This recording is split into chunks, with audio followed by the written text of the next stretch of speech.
السلام عليكم ورحمة الله وبركاته. بسم الله الرحمن الرحيم. نحمده ونصلي على رسوله الكريم. أما بعد.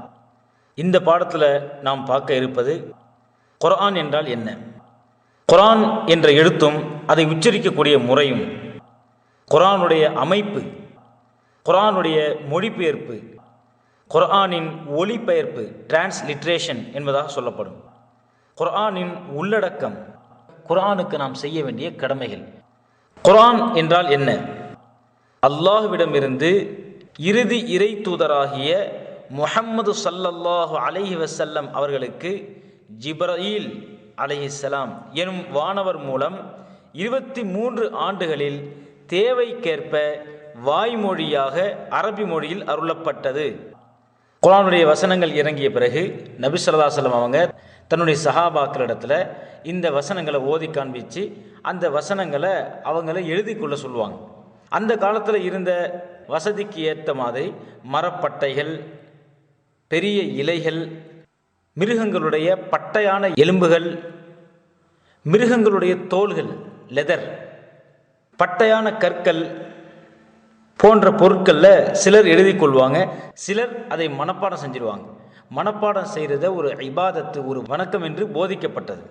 நபி ஸல்லல்லாஹு அலைஹி வஸல்லம் அவர்களுடைய மறைவுக்கு பின்னால் நபி ஸல்லல்லாஹு அலைஹி வஸல்லம் அவங்களுடைய நெருங்கிய நண்பரும் இஸ்லாத்தினுடைய முதல் ஜனாதிபதி ஹலீஃபா என்று சொல்லப்படக்கூடிய அமீருல் முஃமினீன் ஹஜ்ரத் அபூபக்கர் ரலியல்லாஹு அன்ஹு அவங்களுடைய காலத்தில் குர்ஆன் வசனம் இறங்கும்போது யார் அதை எழுதினாங்களோ, யார் மனப்பாடம் செஞ்சாங்களோ அவங்க எல்லாரையும் ஒன்றாக சேர்த்து எழுதி வச்சாங்களே, எந்தெந்த பொருட்களில் எழுதி வச்சாங்களோ அந்த பொருட்களையும் மனனம் செஞ்சாங்களே அவர்களையும் ஒன்றாக அழைத்து எழுதி வைக்கப்பட்டவைகளையும் மனனம் செய்தவங்களை ஒப்புவிக்க சொல்லியும் ஒத்து பார்த்து ஒரே கோர்வையாக புத்தக வடிவில் கொண்டு வரப்பட்டது.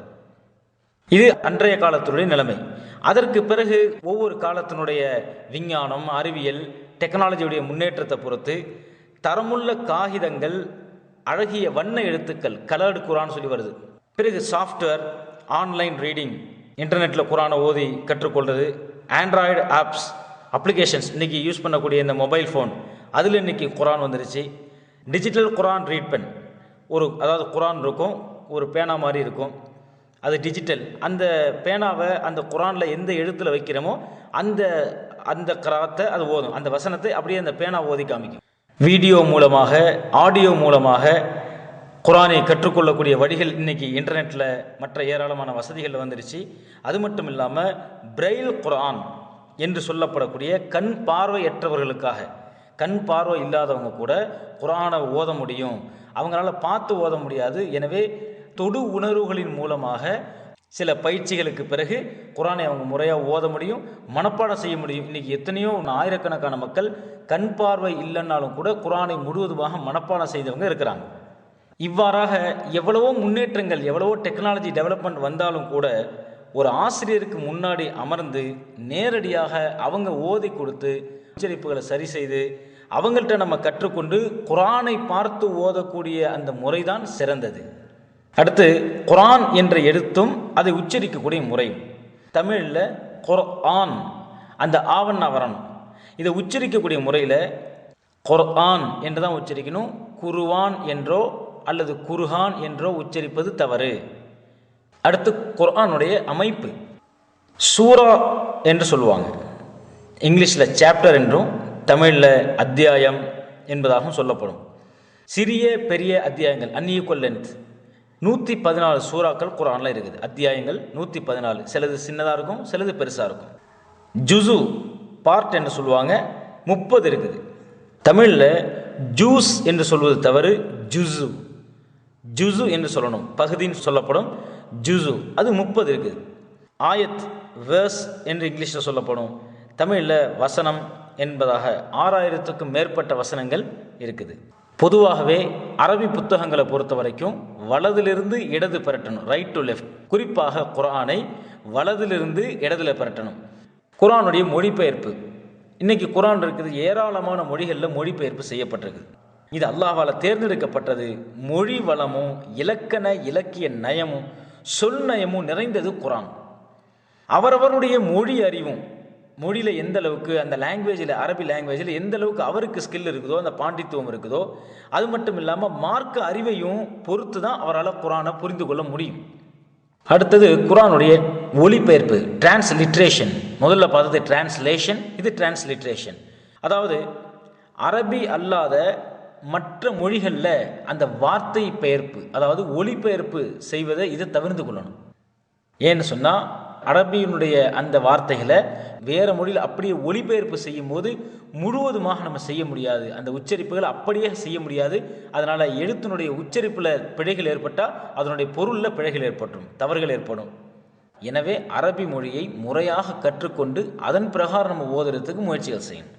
குரானுடைய உள்ளடக்கம், நபி ஸல்லல்லாஹு அலைஹி வஸல்லம் அவங்களுக்கு குரான் இறக்கப்பட்டதிலிருந்து எல்லா காலத்திலையும், இதுவரைக்கும் சென்று போன 1400 சொச்சம் வருடங்களாக இருக்கட்டும், இப்போ நம்ம வாழக்கூடிய இந்த தற்காலமாக இருக்கட்டும், இனி உலகம் எத்தனை கோடி ஆண்டுகள் இருக்க வேண்டும் என்று அல்லாஹ் நாடி இருக்கிறானோ அதுவரைக்கும் எல்லா காலத்திற்கும் எல்லா தரப்புப்பட்ட மக்களுக்கும் எல்லா விஷயங்களிலும் வழிகாட்டுதல் செய்கிறது குரான்.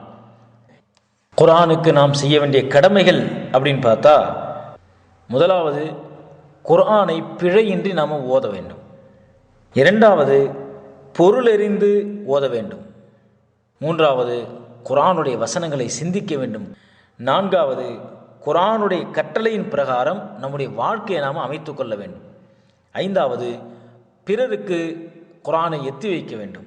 அல்ஹம்துலில்லாஹ், இந்த பாடத்தில் குர்ஆன் என்றால் என்ன, குர்ஆன் என்ற எழுத்தை எவ்வாறு உச்சரிக்க வேண்டும், குர்ஆனுடைய அமைப்பு, குர்ஆனுடைய மொழிபெயர்ப்பு, குர்ஆனுடைய ஒளிபெயர்ப்பு, குர்ஆனுடைய உள்ளடக்கம், குர்ஆனுக்கு நாம் செய்ய வேண்டிய கடமைகள் என்ற இந்த தலைப்புகளில் நாம் பார்த்தோம்.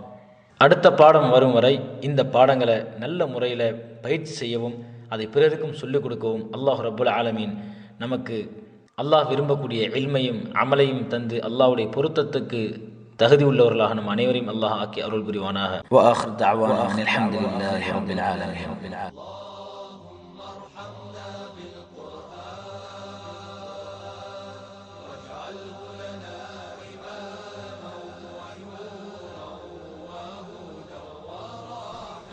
سبحان الله بحمده سبحانك اللهم وبحمدك نشهد أن لا إله إلا أنت نستغفرك ونتوب إليك. سبحان ربك رب العزة عما يصفون وسلام على المرسلين والحمد لله رب العالمين.